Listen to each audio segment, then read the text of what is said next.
Ready to move in premium triplex villas at Bachapalli APR Projects. April మొదటి వారంలోనే ఎండలు దంచి కొడుతున్నాయి. బాలుడి ప్రతాపానికి ఇంట్లో నుంచి బయటికి రావడానికి నగర ప్రజలు బెంబెలెత్తిపోతున్నారు.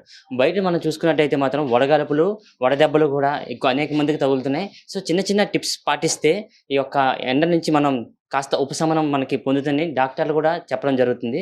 సో అలాంటి టిప్స్ ఏంటి, అలా ఎలాంటి జాగ్రత్తలు తీసుకుంటే ఈ యొక్క ఎండని మనం జయించవచ్చు అనేది మనతో మాట్లాడడానికి డాక్టర్ రామ్ కుమార్ గారు అయితే మనతో ఉన్నారు. ఆయనతో మాట్లాడదాం. సార్ చెప్పండి సార్, ఏప్రిల్ మొదటి వారంలోనే ఎండలు చాలా ఎక్కువగా వస్తున్నాయి సార్. ఈ యొక్క ఎండ నుంచి బయట రావాలంటేనే మనకి నగర ప్రజలు కాస్త అల్లడిపోతున్నారు. సో ఎలాంటి టిప్స్ తీసుకుంటే కాస్త ఉపశమనం లభిస్తుంది అంటారు సార్?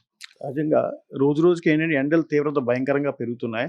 సో దీనివల్ల ఏంటంటే అనేక పరిణామాలు ఎదుర్కొనవలసి వస్తుంది. ముఖ్యంగా ఏంటంటే ఎవరైతే ఎల్డర్లీ పీపుల్ ఉన్నారో, ఈ ఏజ్ ఫ్యాక్టర్, ఈ పెద్ద వయసులో పెద్దవారు, అలానే స్కూల్ పిల్లలకు కానీ చిన్నపిల్లలకు కానీ ఏంటంటే ఎండ తీవ్రత తాలూకా ప్రభావం ఎక్కువగా కనిపించడానికి అవకాశం ఉంది, అంటే యంగర్ జనరేషన్తో కంపేర్ చేసుకుంటే. సో అటువంటిప్పుడు మేము ఇచ్చే గైడ్లైన్స్ ఏంటంటే ఎవరైతే బయటికి వెళ్తున్నారో అవకాశం ఉన్నంత వరకు కూడా ఉదయం 7:30 నుంచి మధ్యాహ్నం ఈవినింగ్ 5 o'clock వరకు అవకాశం ఉన్నంత వరకు బయటికి వెళ్ళకండి. ఒకవేళ తప్పని పొజిషన్లో తప్పని పరిస్థితుల్లో వెళ్ళాల్సి వస్తే కంపల్సరీగా అవకాశం ఉన్నంత వరకు లైట్ కలర్ డ్రెస్సెస్ వేసుకుంటూ ఉండండి. అలానే మీరు బయటకు వెళ్తున్నప్పుడు ఏంటంటే ఈ ఎండని తట్టుకోవడానికి అంబ్రెల్లాస్ కానీ లేదంటే క్యాప్లు కానీ ఇటువంటి ఏదైనా వేసుకోండి. తర్వాత ఏంటంటే మన బాడీ హైడ్రేట్ చేయండి. డిహైడ్రేట్ అయిపోతుంది. ఎండల తీవ్రత బాగా పెరిగిపోవడం వల్ల ఏంటంటే ఒంట్లో sodium levels, potassium levels, electrolytes imbalancement వస్తుంది. సో దానివల్ల ఏంటంటే అనేక కాంప్లికేషన్స్ వస్తూ ఉంటాయి. సో అది మనం అధిగమించాలంటే ఏదంటే బయటకు వెళ్తున్నాడు కంపల్సరీగా సఫిషియెంట్ వాటర్ అది తీసుకోండి.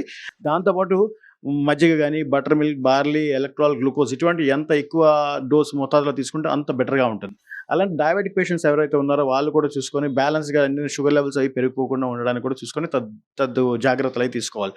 సో ఎవరైతే ఈ హీట్ స్ట్రోక్స్కి బారిన పడుతున్నారో సో వాళ్ళు ముఖ్యంగా ఏంటంటే ఎప్పుడైనా మీ యొక్క పేషెంట్స్ తాలూకా ప్రవర్తన ఏదైనా మార్పు వచ్చింది అనుకోండి, లైక్ ఆల్టర్డ్ సెన్సోరియం లెవెల్, అంటే పరాకు మాట్లాడుతుండడం, ఇర్రెలవెంట్ టాక్స్, అంటే ఒకదానికి సంబంధం లేకుండా మాట్లాడడం, లేదంటే ఎక్స్ట్రీమ్ వీక్నెస్, ఇటువంటివి ఏదైనా అయితే కంపల్సరీగా మీ డాక్టర్ గారి దగ్గరికి వెళ్ళి తగు పరీక్షలు అవి చేయించుకోండి. అంటే ముఖ్యంగా ఇప్పుడు వస్తున్న కేసెస్ ఎక్కువ ఏంటంటే డిహైడ్రేషన్ వస్తుంది. అంటే ఏంటంటే బాడీలో ఉన్న సోడియం లెవెల్స్ అవి కొన్ని రకాల ఉప్పు శాతం ఖనిజాలు లోపల బ్లడ్లో తగ్గిపోతుంది.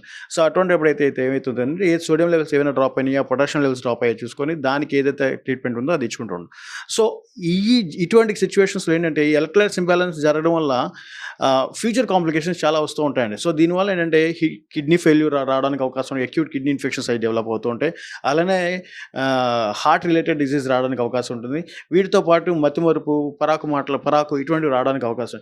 సో అందుకని ఏంటంటే ఇనీషియల్ స్టేజ్లోనే ఏదైనా ప్రాబ్లం వస్తే దాన్ని అయినా రెక్టిఫై చేసుకోగలిగితే కంపల్సరీగా ఫ్యూచర్లో ఏంటి లాంగ్ రన్లోకి ఒకసారి కాంప్లికేషన్స్ అవి రాకుండా ఉండడానికి అవకాశం. ఈ సమ్మర్లో కాస్త బయటికి వెళ్ళి వర్క్ చేసిన తర్వాత దాహం అనిపిస్తే అందరూ కూడా కూల్ డ్రింక్స్ కానీ అలాంటివి తాగడం మొదలు చేస్తుంటారు. సో ఇలాంటి సమ్మర్లో అలాంటి కూల్ డ్రింక్స్ తాగితే ఏమైనా ఉపశమనం లభిస్తుంది అంటారా సార్?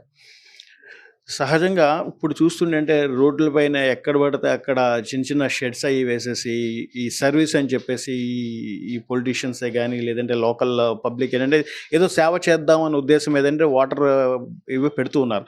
కాకపోతే వాళ్ళు ఎంతవరకు స్టాండర్డ్స్ మెయింటైన్ చేస్తున్నారు, ఎంతవరకు హైజీన్ అన్నది మెయింటైన్ చేస్తున్నారు అన్నది కూడా ఇక్కడ ప్రధానంగా మనం చూసుకుంటూ ఉండాలి. ఎందుకంటే వాళ్ళు చూస్తుంటే డిస్పోజబుల్ గ్లాసెస్ అవి పెడుతున్నారు, గ్లాసెస్ అవి రీసైకిల్ అవే కంటిన్యూస్గా వాడుతున్నారు. తర్వాత ఏంటంటే చేతులే కూడా చూస్తున్నాను, సో అవే మగ్గులతో మిక్స్ చేస్తున్నారు. ఈ తర్వాత ఐస్ కూడా ఏంటంటే ఏవేవో ఐస్లో మిక్స్ చేస్తున్నారు.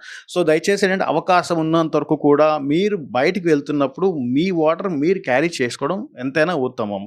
లేదు ఒకవేళ కాని పక్షంలో అటువంటిది అవ్వలేనప్పుడు ఏంటంటే ఏదైనా బ్రాండెడ్ వాటర్ బాటిల్స్ కానీ లేదంటే ఏదైనా జ్యూసెస్ కొంచెం మంచి షాప్స్లోని కొంచెం స్టెరైల్ స్టాండర్డ్స్ మెయింటైన్ చేసే షాప్స్లో ఏదైనా తీసుకుంటే మంచిదని ఉద్దేశం. సార్ ఎండలో ఎక్కువ మంది కూలి వాళ్ళు ఎక్కువ పని చేస్తుంటారు సార్. అలాంటి వాళ్ళకి ఏమైనా టిప్స్ ఉంటాయా సార్? అంటే వాళ్ళు ఎక్కువ పని చేసేది ఎండ వేడిలోనే పని చేస్తారు సార్. అలాంటి వాళ్ళకి ఏమైనా చిన్న చిన్న టిప్స్ ఉంటాయా సార్?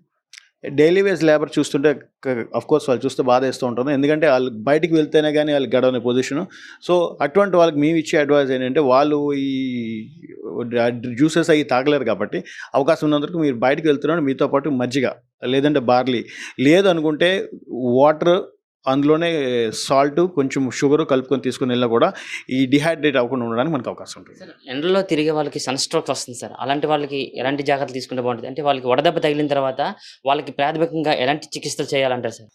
మనం ఎవరైనా వడదెబ్బ తాలూకా ప్రభావం అయినా కనిపిస్తుంది అనుకున్నప్పుడు తక్షణమే దగ్గరగా ఉన్న ఏదైనా హాస్పిటల్ తీసుకెళ్ళి బీపీ అది చెక్ చేసుకొని అవసరం అనుకుంటే సిలైన్ బాటిల్ పెట్టడం కానీ, లేదంటే ఓవరాల్గా ఓఆర్ఎస్లు కానీ ఏదో డిహైడ్రేట్ చేసుకుంటూ ఉండాలి.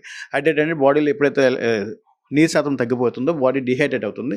మనం హైడ్రేట్ చేయడం వల్ల ఏంటంటే మళ్ళీ ఆ పేషెంట్ ఎవరైతే వీక్ అయ్యారో వాళ్ళకి కోలుకోవడానికి అవకాశం ఉంటుంది. సార్ అసలు వడదెబ్బ తగలకుండా ఉండాలంటే ఈ ఎండలో తిరిగినా సరే ఎలాంటి జాగ్రత్తలు తీసుకోవాలంటారు సార్? అంటే చిన్న చిన్న టిప్స్ పాటిస్తే చాలు మనకు కొంచెం ఎండ నుంచి గట్టెక్కచ్చు అనేది తెలుస్తుంది సార్. కానీ ఎలాంటి టిప్స్ చేసుకుంటే బాగుంటుంది సార్? ఈ ఎండల తీవ్రత రోజు రోజుకి గణనీయంగా పెరుగుతున్నాయి. సో అందుకని ఏంటంటే ఎవరైతే బయటికి వెళ్తున్నారో అవకాశం ఉన్నంత వరకు ఉదయం 9:30 నుండి సాయంత్రం 5 వరకు బయటికి వెళ్ళడానికి వీల్లేదు. ఒకవేళ తప్పని పొజిషన్లో వెళ్ళాల్సి వస్తే మాత్రం కంపల్సరీగా లైట్ కలర్ డ్రెస్సెస్ వేసుకుంటూ ఉండండి. అవకాశం ఉన్నంత వరకు డార్క్ కలర్ డ్రెస్సెస్ అవాయిడ్ చేయండి. తర్వాత వీటితో పాటు అంబ్రెల్లా క్యారీ చేయండి. మీతో పాటు వాటర్ కూడా తీసుకుని వెళ్ళండి. హైడ్రేట్ చేస్తూ ఉండండి. అవకాశం ఉన్నంత ఎంత ఎక్కువ వాటర్ తీసుకుంటే అంత మంచిదండి. ఇదే పరిస్థితి. మనం తీసుకున్న చిన్న చిన్న జాగ్రత్తలు ఇప్పుడు డాక్టర్ గారు చెప్తున్నారు. అలాంటి చిన్న చిన్న జాగ్రత్తలు తీసుకుంటే మాత్రం ఈ యొక్క ఎండ నుంచి కాస్త ఉపశమనం మనకు లభిస్తుంది. సో ఎవరు కూడా మార్నింగ్ 7:30 నుంచి ఈవినింగ్ 4:30 వరకు అందరూ కూడా తగినంత అయితే మాత్రం వాళ్ళ ఇంట్లోనే ఉండాలి. బయటకు అయితే రాకూడదు. అత్యవసర పరిస్థితుల్లో బయటకు వస్తే మాత్రం మేము చెప్పిన జాగ్రత్తలు తీసుకుంటే కాస్త ఎండ నుంచి ఉపశమనం లభిస్తుందని అయితే మాత్రం డాక్టర్ గారు అయితే చెప్పడం జరుగుతుంది. కెమెరా పర్సన్ ముఖేష్తో ప్రశాంత్, సుమన్ టీవీ, వైజాగ్. సుమన్ టీవీలో మీ పర్సనల్ అండ్ బిజినెస్ ప్రమోషన్స్ కోసం కింది నెంబర్కి కాంటాక్ట్ చేయండి.